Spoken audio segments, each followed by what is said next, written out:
choice. So did I miss anything? I think I covered everything. That's it. And of course, if you do have to leave, a replay will be on your way to you tomorrow morning of the webinar. So you can check it out again. There'll be 48 hours that you can view it in once we are all said and done. So I am going to queue up the video here. I know how to do this. I've done it before. And we will see you on the other side of the pre-record. All right, so here we go with our presentation on basically how to get more from less on your mobile devices. This is what we're calling a mobility makeover. And I want to share with you some of the things that you can do immediately to kind of get the most out of your mobile devices, but by being more deliberate about it. So here's what you're going to learn in this presentation here. I've created the acronym BEST. These are kind of like best practices for creating a kind of a viable mobile productivity landscape for yourself on your smart devices. And this is going to be for both, obviously any, whether it's a tablet or a phone. I'm focusing primarily on the phone. You'll see a demonstration of a couple things I've done on the iPhone, for example. You'll see those in a later part of this video, but I wanted to make sure that you understood that that's why this acronym is here. So first, the first thing you're going to learn is a brand new mindset surrounding your mobile devices. So how to look at your mobile devices from a different perspective. Second thing you're going to learn is some easy things you can do to start staving off distractions, because that's one of the things that causes these mobile devices to hamper our productivity. The amount of times that we pick up the phones, the amount of times that notifications show up. So I'm going to give you some easy things that you can do to keep those at bay. The third thing is setting up screens in a way that promotes better productivity. So whether you're using an Android device or an iPhone, there are tactics that you can use. I'm not going to demonstrate either platforms because I want to make this a bit more agnostic. We'll get into that a little bit more as the presentation continues. And also, I'm going to finally share with you some tips that will save you some time and attention, which are those two things that move on. Time moves on whether you want it to or not. And attention, if you don't pay it, then it's gone. You have to invest it. So that's what I want to do here in this presentation today. So first off, let's get into the first new thing that we're going to talk about, which is the new mindset. So just because our mobile devices can do everything doesn't mean they should. Now, I've said this before with several presentations. As a matter of fact, when I started to do some research, additional research on this topic to kind of prepare myself for this webinar, I realized that I actually wrote about mobile home screens and the like back in 2011 when I was writing for the Next Web and different philosophies surrounding that. So it's rather interesting that it's coming kind of to the fore, maybe more so now than ever before, but this idea of mobile devices kind of stealing our time and attention away. So again, just because our mobile devices can do everything doesn't mean they should. What do I mean by that? Well, we've got these tablets and we've got these phones and we've got all these mobile devices that can run apps that can do almost anything. In fact, I have an iPad Pro that I basically use as my primary machine at this point. So it can do pretty much everything that I need it to do to run my business. And basically, I wouldn't need another computer if there weren't for a few other small little things that, iOS technology just hasn't caught up to the macOS yet. But that doesn't necessarily mean it should. And we're going to get into what you can do to kind of combat that mentality, because it's the idea that if it can do everything that it should, it's a bit of a bias that we can break. I'm not saying that this is necessarily going to be something that you want to do, but it's definitely a tactic that you can employ. So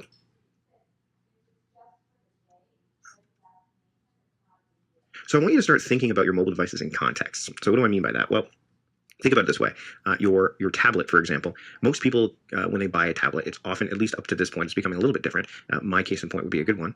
They're generally regarded as consumption devices. So things that you'll use to read, things that you'll use to watch videos, things that you'll use to play games.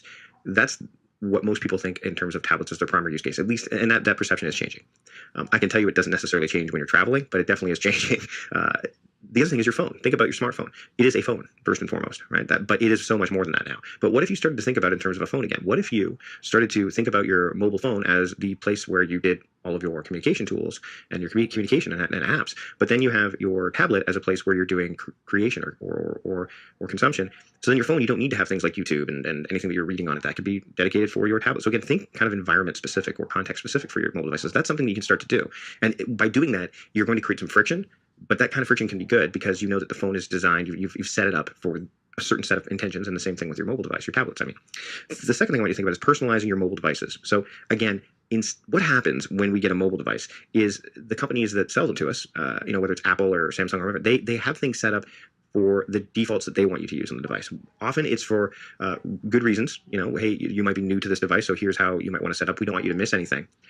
But in other cases, it's designed to kind of grab your attention and take it right away. And Tristan Harris has talked about this before. He's, the idea that mobile technology and apps in general are designed to kind of keep our attention on them as opposed to off of them. The same can be said with the defaults that are given to us on our new smart devices. So I want you to start thinking about when you pick up a new smart device, or even the one you have right now, is it personalized? Is it set up the way that you would set it up? And if not, why? Have you just not taken the time? Do you not know how to do it? These are important questions to ask yourself, especially when your time and attention are being taken away by the devices themselves. Which brings me to my third point. You need to think about owning them, the devices, instead of them owning you. I think it was Thoreau that said wise men become or foolish men become the tools of their tools, or something like that. I'm paraphrasing here, but that's the gist is that we have become kind of owned by our devices. If the phone goes off, we check it immediately. The first thing we look at in the morning are our mobile devices. If we get a notification, boom, we're checking it, as opposed to the other way around. So I'll use this as an example. When you think about even mobile devices at this point. Let's think about the landline. If you still have a landline, that's what phones started out as. Landlines, if the phone rang for years and years and years, that was it. The phone just didn't pick up and someone hung up and that was the end of it. Then answering machines came along. And so then what happened is the opportunity for the phone to be answered. Let's say, you weren't home or you were having dinner. You could let the ring go to the machine and it would pick it up. But if the phone was ringing, it was almost like a command instead of a notification. Oh, the phone's ringing, I better go get it. And we had voicemail. Now we have these mobile devices where if they give us a notification, it's not a command. It's simply telling us, hey, something's up. Hey, something's up. You could decide whether you want to find out what that something is. So this is important. You need to think about owning the devices rather than the devices owning you. And, that may seem rather harsh or rather, it may seem rather out of the ordinary to think, but it's absolutely true. So how to start thinking these ways? Well, first off, what you need to do, and you can do this starting today, is adjust your existing notifications. So let's say that you are using your iPhone as a communication tool. And you know that you want to get your email notifications and phone messages and all that stuff. You want to be notified when those happen. Fantastic. Keep those there. But what about things like a new YouTube video that shows up? Do you need to get that notification? Is that helping you? Think about the notifications that you absolutely need. Think of them in terms of reasonable instead of reckless or ruthless. And what do I mean by that? Well, ruthless notifications are just getting notified by everything because you're going to attack the phone and attack all these notifications immediately. So you're almost hyper aware of them. You know they're coming. And so there's a bit of a ruthlessness to them. Recklessness is just you haven't paid attention. You've installed apps. The notifications are there. You're just checking everything off by default. So you're getting reckless notifications. So you haven't made any deliberate decisions around this. You haven't created what I'm calling here sensible defaults for your devices. My friend Patrick Rohn has talked about this. The idea of sensible defaults is really, really important because when you have those in play, then what happens is they are reasonable. The notifications you're getting are reasonable. So you can do this starting now. You can modify your mobile devices to have the apps on it that make sense for that mobile device. You can start to then further adjust your notifications. So that way those notifications are the things that you actually are going to wanting to get notified about, that you want to have draw your attention. So these are things that you can think about right out of the gate, and you should take time to do this. So even when we're done this presentation today, you need to take the time to think about this. And we're seeing people like Michael Hyatt, who's done this with his smartphones. We've seen, obviously, Cal Newport talked about this in his book, Digital Minimalism. This is not something that you need to spend a ton of time on, but you need to spend some time thinking about it. Let's talk about a new setup then. So now that we've kind of thought about the new mindset, and that's going to take some time to foster. So it's going to be something that you're going to need to do consistently. A new app comes in, you're going to have to look at it and say, okay, do I need the notifications? So this is obviously with a new mindset, you want to slow down. A new setup is, hey, I want to foster this new mindset. So here's something else that I've said. And this may seem counterintuitive to the more, less is more kind of ideal, but more screens on your device, but less stuff on those screens. So what do I mean by that? Well, on my iPhone, I have 7 different screens set up. And each of those screens are very deliberately set up. But there's less stuff on those screens. There's less apps on each of those screens. Some of them are filled all the way up until just before the dock, because I like to have that open space at the bottom. Some are maybe only 5 or 6 apps, but there's a very deliberate reason behind that, which I'll get to in a little bit here. But I can have a ton of screens on this, but by having more screens and less apps, I know what each screen contains, and I'm seeing less clutter. It's kind of like how I talk about when it comes to productivity, the idea of having theming your time in your calendar and seeing less clutter in your calendar, but more white space. So I know that today, for example, as we're doing this is Wednesday, it's my listening day. So I know that most of the tasks that I'm going to be giving my focus to revolve around listening. Well, if I'm going into the phone and I'm saying, hey, I need to do listening stuff, I can swipe to the screen that I know contains the apps that are oriented by listening. Now, again, you can do this differently, but I'm just saying that explore the option of having more screens on your device and less stuff on those screens so that you can have more definitive choices when you're trying to decide what apps to use, okay? So before you do any of this, you really need to learn how to navigate your mobile devices. And I'm not going to show you this because, again, it's subjective. There's so many different options for mobile devices out there. But you need to learn how to navigate them. So like, hey, how do I move apps from screen to screen? How do I get them inside folders? How to create extra screens? All that stuff. And each platform is going to be different. So learn that first, which is why this is kind of the secondary thing. The first thing, obviously, is adjusting your notifications because then you're going to have some more freedom there. But then the next thing is to learn more about this so that way you can be, kind of get yourself in the right position to set your screens up the way you want. I mentioned earlier about the idea of having like empty space on my screens. At the bottom before my dock, there's no apps there on any of my screens, both on my iPad and on my iPhone. You need to be open to negative space because that gives you the wherewithal to be able to find things faster. So if you clutter your entire screen with apps, it's going to be harder for you to find these things. It's better even still if you put apps inside a folder. So if you've got a full screen of folders and then you go into that folder, there's going to be some negative space in there anyway. So my point is to be open to the idea of negative space. And thirdly, I want you to think about flow and function in order to avoid finding friction. So again, this kind of talks about this negative space and navigating your mobile devices, but having like-minded apps in the same location will promote flow and function. Whereas if you're just letting things install and not putting them in the proper places, then you're going to run into friction. So you need to, as things are coming onto your phone, you need to create this ability to have some flow there. So that way you can function so that you don't get stuck in this decision fatigue situation or friction that's going to cause decision fatigue along the way. So now I'm going to show you how to start building a new setup, and I'm going to go over a couple of things in this presentation. The first thing I'm going to go over is the idea of how to enable grayscale, and this is on an iPhone, so keep this in mind. If you are not an iPhone user, iOS user, and using Android, this part of the presentation may not be as useful to you, or you may have to do a little bit of additional research to figure out how to do this on your own. But this is how you can do a couple of things that are going to promote some of that flow and function we were talking about, and also create like kind of screens that you own instead of the screens owning you. Okay, so here's how you can enable grayscale on your iPhone. So you go into the settings and you go into general, and then of course to accessibility, and then you go to display accommodations. Color filters are off by default. Turn them on, and then you can go grayscale. There's a few different options too, but grayscale is what you want. And then this is how you can actually go in and offload some of your unused apps, the apps you're not using. So when you go in here, you want to go from here to, of course, your iTunes and App Store, and then scroll down. And what you're going to see here is the offload unused apps option, which you should check off if you are concerned about that. And then finally, you can see here are my screens. Each of these screens are kind of based on my different themes. So you can see that, for example, that is the kind of the communication page. So that is all of the apps that I use for communication sitting right there. And of course, in my dock, you can see my primary communication device, or tool rather, which is Slack. But all of those other ones, all the social, are on one page. And you can see that I've got that open thing at the bottom of my iPhone 8 Plus. Then I've got my video or my looking page. And then if we go on to my learning page, and then we go on to just the random family page. That's where family stuff is. And so you can see all of this easily there. There's, optimization. There's my primary apps right there. So there you go. So those are just a couple of things that you can do. But now it's time to get into that. Finally, I want to get into some tips. At least one new tip, but there's going to be a few more. Okay. This is a big thing for you to consider as you're trying to give your mobile devices rather, a makeover, is focus on the app within. You don't need to have a ton of apps. You don't need to look at the latest shiny app. You need to figure out why you're putting that app on in the first place. So you need to focus on the app within, the approach you're taking, the stuff we talked about earlier, about the mindset. And then we also talked about the idea of creating kind of a new setup with screens. If you can focus on the app within, then you're going to make better choices first before you start adding tips to the equation, because tips after tactics. Tips will only take you so far. Which is why, when I was writing for Lifehack and Lifehacker, those are great little hacks. But ultimately, if you don't have a solid foundation to build them on, of tactical approaches or any kind of framework in place, then the tips are only going to be band-aids. So you need to have these tactics I talked about earlier in place, so that these tips, when you put them in place, they can take hold. Okay. Secondly, less is more. Less tips is better. I'm a big fan of automation to a point. I think if you try to put too much automation in place, then things can break, and then you've got to spend time looking where the broken piece is. Same thing with filters, which is why I don't use things like filtration tool filters in Gmail and things like that. So in this case, less is more, and then leverage the less. That's the big thing there too. And then think outside the box. When it comes to these tips, think and we're going to talk about these here in a second. But think about how you can implement these outside the box. So that way, when you're doing them, when you're putting them in place, you're in a much better position to kind of when you're looking at them, you're saying to yourself, hey, this is a pretty killer way to look at this particular tip. This is a different way to approach it, and it's really working for me. And I'm going to reveal a couple of tips here that will help you think outside, that are definitely outside the box, and maybe you'll think of some more after we're done here. But here's how to get started with these tips. So first off, on iOS, and I shared this with you earlier, offload those unused apps. Okay, offload those unused apps. So this is something that you can enable, because it's kind of like the idea of, when you have clothes in your closet and you've got the shirt that you swear that you wear, regularly. There's a little tip that you could do where you take all your hangers for your clothes and you turn them so that the open part of the hook is hanging towards the inside. And then when you take an article of clothing off, you flip the hanger.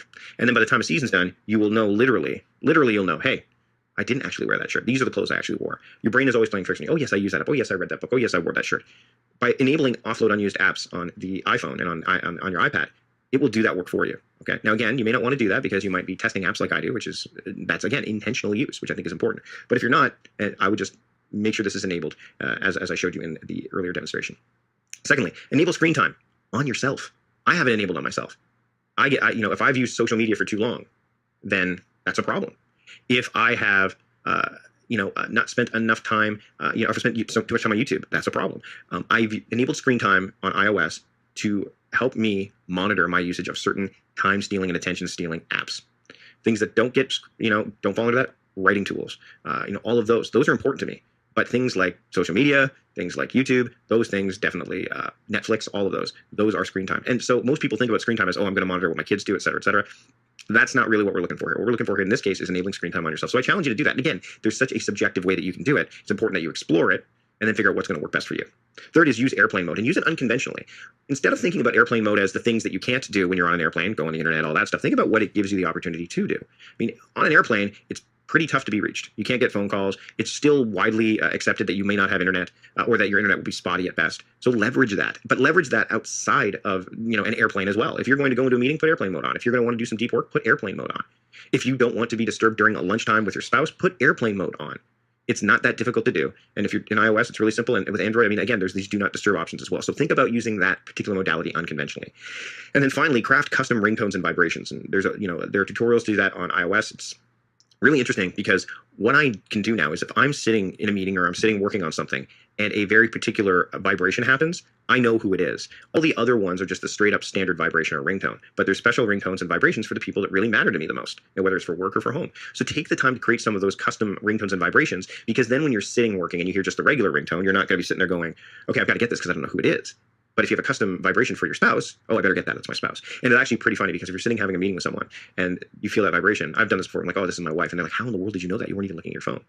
And again, less is more in this situation. Don't have custom ringtones for everyone. Just, pick a handful of people that matter enough that they need that and that you may need to respond to them quickly. What happens when you do all this is you have a whole new mobile device. You've given yourself a mobile makeover. And it's really important that you get started today. So how do you get started today? Well, number one, you reduce reckless notifications. Those are the ones that are really detrimental. When you install new apps and you just say, hey, yep, sure, notify me, all that stuff. Go into your phone today and modify your notifications so that they work for you rather than against you. Number two is reduce screen clutter. So go into your screens and start to modify them in a way that allows you to have flow rather than friction. Whether you want to do what I've done, which is themed my screens with the different daily themes on them, or whether you want to do them by action items or what have you, or by color even. You could do that as well, right? But reducing the screen clutter. And it's important to do this, especially if you enable the grayscale that I demonstrated earlier, because now you don't have color to rely on. So now you have to have another visual trigger, another visual representation. So reduce screen clutter. Do that with a couple of screens. Start there. Start small. Start and see what the difference is. And then finally, reduce app friction. So again, offload those unused apps. Put them, out of the way if you don't use them very often. Remember, on an iPhone, you just swipe down from the home screen and you get search. So if those apps don't need to be front and center, put them in a folder and get them out of the way. Put screen time in place so that those apps that you shouldn't be on during particular times of day or after a particular time of day, they're not disrupting you. Use airplane mode to make sure that the apps that are trying to contact you externally don't when you don't want them to. That's how you can get started today. And that's it. That's it for this video. I hope you enjoyed it. We've obviously got a little more time here, but I want to thank you for your attention. And here's to a made-over mobile device that works for you. And we are back. That was good. I didn't spend any time on my phone during that. I did. I'm looking up because there's a few questions like I need to figure out the answer to this one. Like, yeah, well, I did. I looked up a few things as well. People were asking questions. I go, what is that? Trying to remember how the settings work. So thanks so much. We've got all of your questions listed here. Continue to ask questions and to mark them, and we'll get to the Q&A in just a minute. But before we do, let me take care of a couple of housekeeping details. Once again, you guys are going to be sent a webinar replay by email along with any resources from today. Tomorrow morning, the email will come out. Then when we send out the webinar replay, we send it out as a YouTube video, so you can actually fast forward through it if you want, or play it at like a 1.5 times speed, which is, I think, a great way to consume this type of content. So you'll have access to that. It'll be available to you for 48 hours, and after that, it'll be archived for the benefit of our patrons at Patreon. Once again, Dottotech supported through the generosity of our patrons. So if you're interested in supporting Dottotech and seeing more of these tutorial webinars coming down the pipe, then I encourage you to drop by our page at patreon.com/Dottotech. Next week on Webinar Wednesday, let me jump across here and check to make sure. I think I know exactly what we're talking about. And it is, yes. We are talking about the gig economy next week. Should be a fascinating webinar. So the gig economy is where you hire people to do little jobs for you, or you hire yourself out to do jobs for other people. It's this piecework economy that's facilitated through online sites and services, everything from Fiverr on up. So we're going to be talking about what it's like both hiring and putting yourself out for being hired. You use a lot of gig economy type stuff, don't you, Mike? Yep. Yeah, absolutely. Yeah, so we'll be talking about that. It should be a fascinating talk. So keep your eyes open to register for that next week here at Dottotech for our next week's Webinar Wednesday. So let me now, and Mike, while we're doing things, you've got you've got a project you're working on you want to share. Just tell us about that, and then we'll get into the Q&A. Yeah, so right now I've got a big project I'm working on. It's basically going to take me my overarching focus from now until November. I'm working on a new book. I'm working on my big book.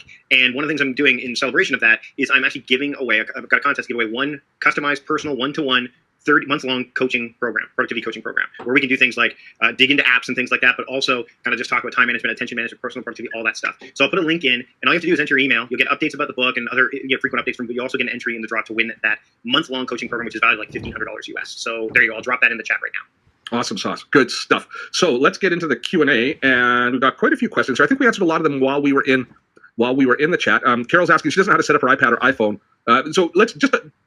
this kind of refers to what you mentioned in the middle of the webinar, which is learn how to use your damn device. I don't think that's quite the way I did. But do you have a resource that people can go to, or is it like in order to kind of get the feel for how we organize everything on the device itself? Yeah, I mean, I think that for most of the devices that you use, I mean, I'll use Apple as an example. There are some, like you get the walkthrough of how to do certain things right out of the box. What happens is most people, what they'll do is they'll grab the iPhone or the iPad, and then they've got the little, like the little fold out sheet, and no one looks at it. They're just like, oh, I got my new shiny device. It's kind of like the same principles of when you get apps, like all the stuff that the iPhone comes with or your Android device comes with. Everything's already installed. They seem to know what's best for you. The best thing you can do when you open it is just like with anything else. Read the small paper manual that comes with it. Hey, here's how, because some of you probably don't know, pinch in, pinch out, all that stuff. Read that first. Then if there's something you're stuck on or you want to explore deeper, that's when you can start to go to resources like iMore is a great one for Mac OS and iOS stuff. Android I'm not as familiar with, but Android Central. Android Central. There you go. So I mean, those are good places to go. But again, like I talked about the tail end, like get the tactics in place first before you put the tips in, because you have to kind of know what you're doing and focus on the approach before you can start focusing on the apps. Does that make sense? Absolutely. And yes, it does have really tiny small print. I totally get that. But you know what? If all else fails and you're looking at it, I don't get it, just Google how to date iPhone 101, Android 101. So Peggy's asking, do you recommend just moving the least used, not used apps to a folder, or actually removing them? I think you covered that well. And I'm sure there's some other questions coming, but I didn't know about that remove unused apps tool. So the offload unused apps, and that can work too, Peggy. I didn't answer that particularly in that question, but when it comes to offloading unused apps, here's what happens. So first off, during my research, even I dug in a little bit while we were sitting here. It does not say when the terms are as to when it considers an app to be unused. So it depends on, do you want to offload those or not, whether you want to enable that, which by the way works on iOS for iPhone and iPad. But what happens is when you mark that, the icon stays on your device, but it's grayed out, kind of like what happens when you're downloading a device, or downloading an app rather. And then so it keeps all the data and stuff there. So if you've got a game, let's say, it's going to be there. If you've got files, it's going to be there. Your settings, all that stuff stays there. But if you decide, hey, you know what, I need that app now, you just touch it, and then it will reinstall. The gray will become, it'll be basically reinstalling it. Often cases, the reason people would do the offloading is just to create more storage space. But for some purposes, kind of like airplane mode, like I talked about, or screen time, sometimes you want to try things a little bit unconventional. Like, you know what, I don't know that. I just want to make sure that any apps that I'm not using, that I think I'm using, kind of like that closet analogy that I talked about, you think that you're using an app more than you actually are, right? So that's an example of how you can uninstall it or offload it, but you don't lose it. So if you're like, oh no, where'd that app go? It's going to be there. It's grayed out. All I have to do is touch it and it fires it up again. So Susan's asking, how do you adjust what's on your various screens? And that comes down to personal productivity choices. I haven't done it as separate screens. On my iPhone, I've got them set as folders. But when I look at how I like to structure things, and Michael will explain his in a moment, but what I like to do is I separate stuff into shopping-related stuff, so anything that's related to buying something. So like my Starbucks card, my Amazon, all of that is in one folder or could be on one screen. Then I want to have one for all of my social apps, Twitter, Instagram, etc. I want to have one for all of my video apps, YouTube and all of my different video editing and video management. And I do another one for audio for my podcast and podcast management tools. One for communications and productivity, which is for email, calendar, all of those classic apps. So that's the way that I structure my life.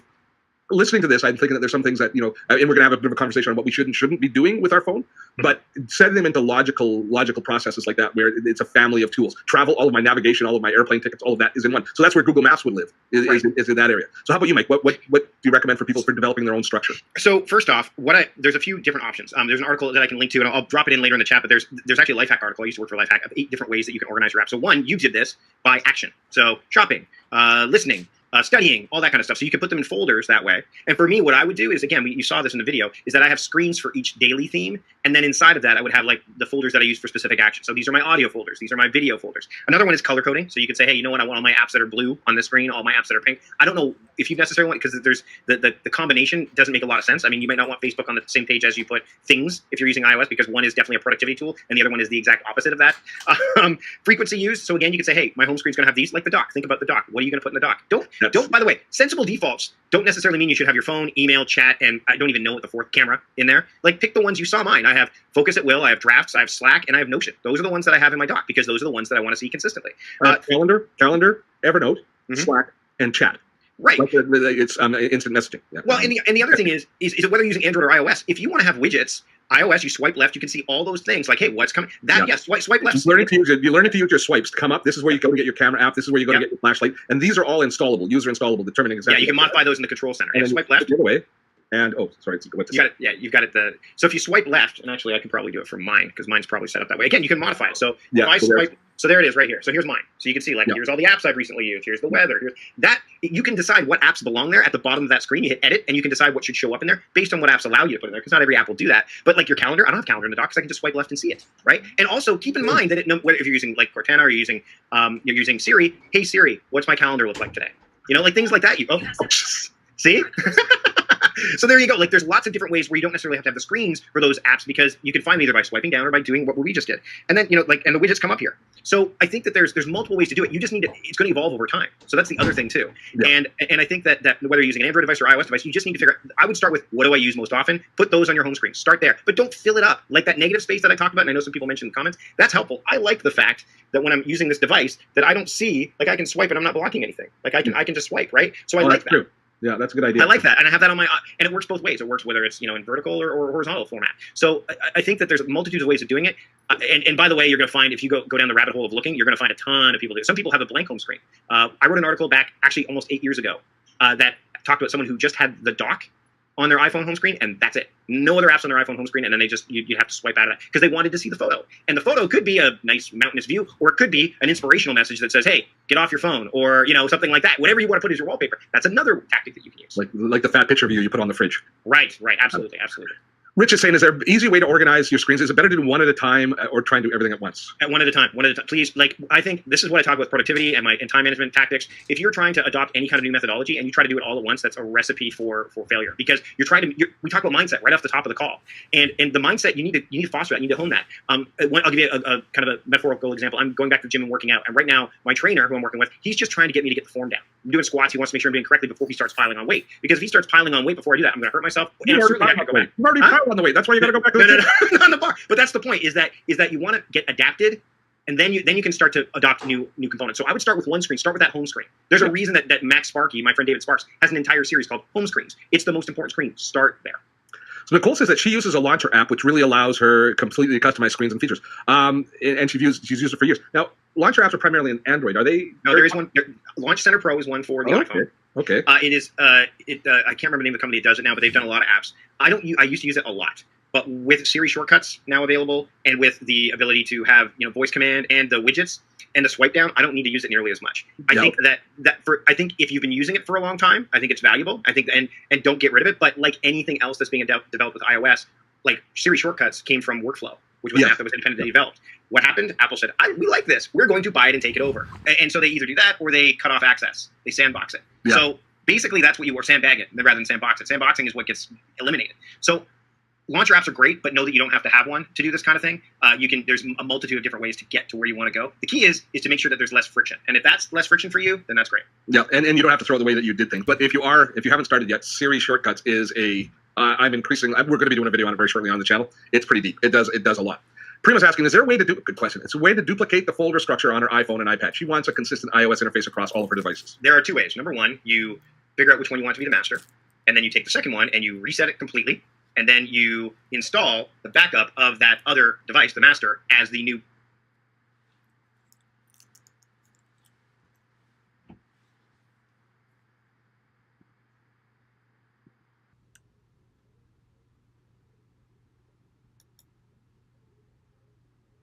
Basically you're cloning the device. Does it do that across devices, across iOS devices? Well, if you're setting it, you set it up as a new device. That's what you have to do.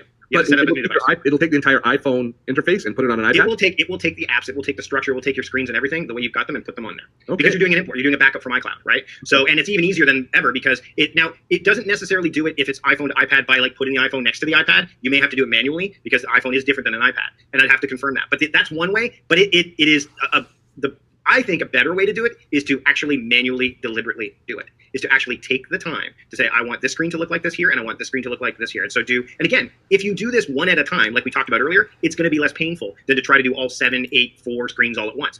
The reason that might be better is that first off, apps are going to look different on iPhone versus iPad. Some of them won't scale up, right? Secondly, you may find that as you do this, and we were going to get to this too, things you would do on your phone, you won't necessarily do on your iPad, and things that you won't do on your iPad. Like I don't have, games on my iPhone. They're on my iPad. So why would I want those on my iPhone? If you want them on both, that's fine. But again, it's about being intentional about the use of both devices. So if you don't care, then one of the easiest ways is to basically reset the device and mirror it as much as possible, which is what you do during reinstall. Or be deliberate and go, you know, I'm going to start with this screen and mirror this. I'm going to go here, and then you're going to have intentional devices. And I bet you, if you do it in a way that makes sense, those devices will be very close to each other in terms of structure, but what's inside the structure might differ. Good point. So Nicole clarified. She said she's actually an Android user. In the past, she used Launcher, but now she uses the app Nova as her launcher. So there's something for our Android users. Yeah, and Android has so much more in terms of app availability and stuff, because, I mean, we know for a long time it's been kind of the Wild West as opposed to iOS, where there's a lot more, I mean, structure and closed offness, but that's an Apple thing. We've seen that for years. So there's going to be a lot more available to you in Android. Like one of the other questions that came up, and yes, I think it was it Peggy that it ticked off? It was somebody in the crowd that you can't switch your screens around like the order of them, like you used to be able to in iTunes. Yeah, Steve and I were, as soon as we saw that came, like I think we were talking about it before, but you can't do that anymore, and it ticks me off. But I would bet that you could do it in Android, because I'm sure Android, there's going to be an app that would allow you to say, oh, I want this screen here and this screen. It might even be natively built in, but Apple doesn't have that. So sometimes when you'll know which ones are technically your home screen. Wherever Apple is installing that app that you just downloaded, that's technically screen number 1, which is not necessarily, unless it's full. But generally that's going to be screen number 1 to them, and you can't change that anymore, at least not as of right now. Where everybody who just refreshed their iOS got Apple News. Yeah. Okay. Yeah. At least you can uninstall that stuff now. Let's be clear. At least you can uninstall it. You never used to be able to. The Stocks app got buried in a folder way in the back. So Carol says, lament, I can no longer add my own ringtones to the iPhone. How can I do that? It makes me mad. Well, Apple shut that down. So. Yeah, and I think that had a lot to do with they were probably having some issues when it came to Apple Music and dealing with rights and all that stuff, because it's streaming versus ownership. But you can do the custom vibrations, and I actually think that's better, because custom vibrations, let's say you're sitting down, you're not going to hear the tone. You can feel it. Like my phone is in my pocket normally, not right now, but if it was in my pocket and my wife called me, the Imperial March would vibrate in my pocket, and I would know that it's my wife. Versus anybody else's, then I'm like, okay, I'm not going to get that right now. I still wouldn't get it right now, but at least I would know to call her back. So Sherman, it's not really a question, but I think it's a comment worth sharing, because it gets us into a little bit more of the philosophy behind when and where we should be using. He says, I have my phone set to do not disturb at 8 p.m. and it also use screen time to turn off all non-essential apps also at 8.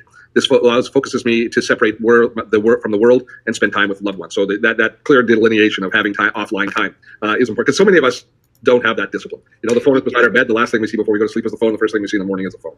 Well, and we're seeing more of the company, like Android, Samsung, if we're getting into specific companies, but Apple as well. Like screen time, they've made it more robust. If you go working out, Steve, you've got an Apple Watch, right? Do you have an Apple Watch? And even if you go for a workout, it actually puts do not disturb on, unless you tell it not to. So if you're going for a run, no one can know. I mean, which is important, because a workout is a form of self-care and taking care of yourself. And one of the things you probably don't want to have happen is being interrupted. So I like what screen time's done, but again, like we talked about at the beginning, it's set up in a reckless way for you, because first off, either A, it's not set up at all and it relies on you to go in and set it up, which you probably don't do out of the box because you're so happy to have this new device. And then secondly, it's actually, again, the whole idea is it's designed for, well, how do I control my kids' screen time? How do I control that? Like a lot of that comes up. You have to discipline yourself. Sometimes you need that forced discipline. And that means you need to go in there and do things like, okay, I want only my writing apps to come up. So you have to figure out what categories matter, and you have to get a custom screen. So instead of saying, oh, I want my phone to shut off at 8 p.m.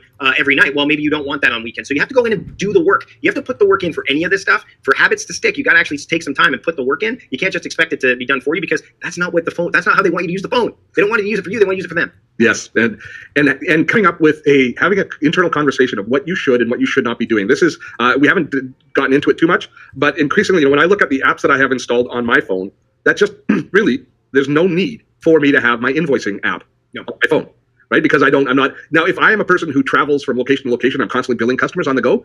Outstanding to have that. But I do invoicing once a month, sitting down at my computer on I issue like 5 invoices a month. No need to have it. So recognizing the proper place to be doing different tasks. Now, it's easy to determine with something like invoicing.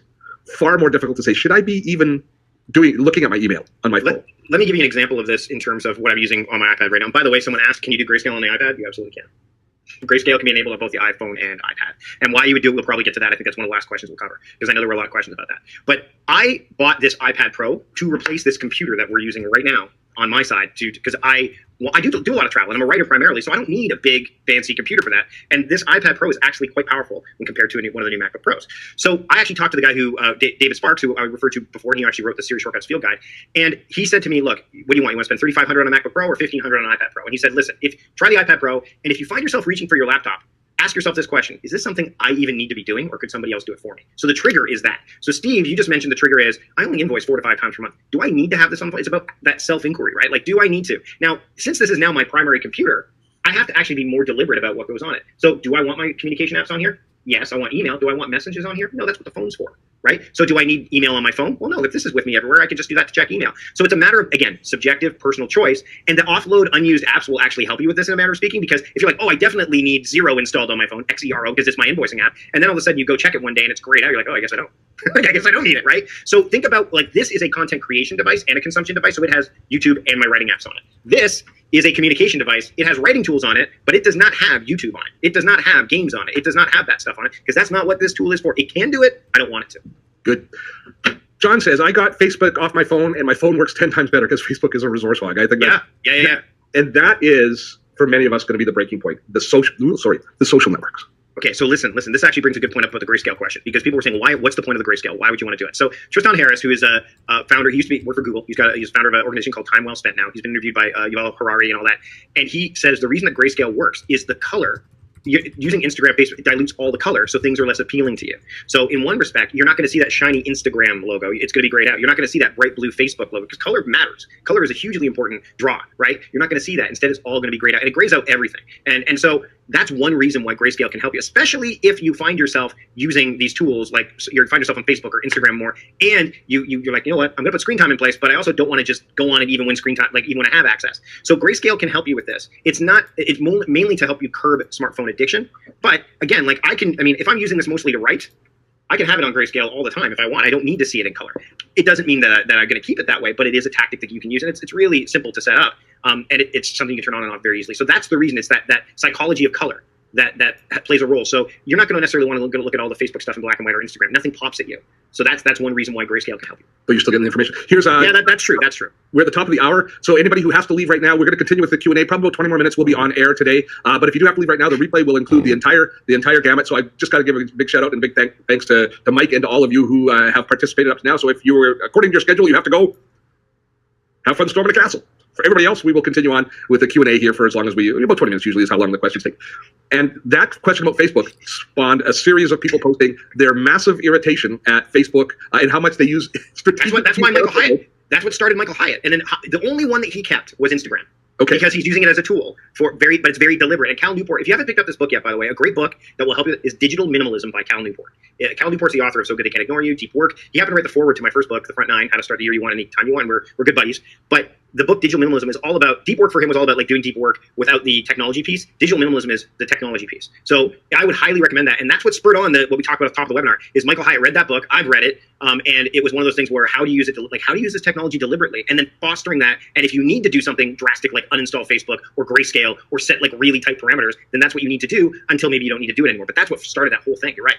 Good. But the other comment that was coming was that people use airplane mode so that people don't know that you've read their notifications because you don't want to be stalked by people. And so it's interesting how people are strategically using it to stay informed, but they're turning off. And I guess it gives us a message of how Messenger should be used in the future. Yeah, it's funny. I was watching a stand-up bit on Netflix not too long ago, and it was about it was an Italian comedian. He said, "Remember what company used to be? Like you used to invite company in, and you would like, oh, there's going to be food for company. And nowadays, if someone pulls up, you're like, who's there? What? Like you try to hide. So society has changed a bit, and they like the social interaction, but on their terms.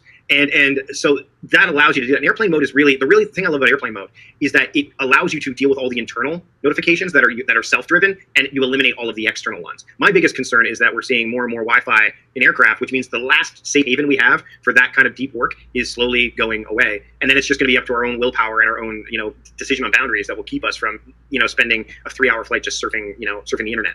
Yeah.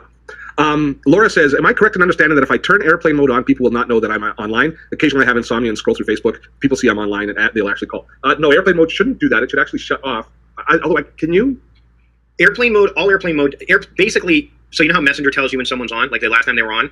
It'll just indicate the last time you were on before you turn on airplane mode. So airplane mode basically just cuts off the external But if you turn on airplane mode, it turns off all of your connections, but then you can turn back on. No, you can't turn back on. Oh, you're thinking Wi-Fi, right? The Wi-Fi where you hit twice, yeah. So you can turn Wi-Fi back on, so then other people won't know that I'm online if I use it that way? That's the Wi-Fi part, yeah. Ooh, that's super. Not airplane mode, that's Wi-Fi.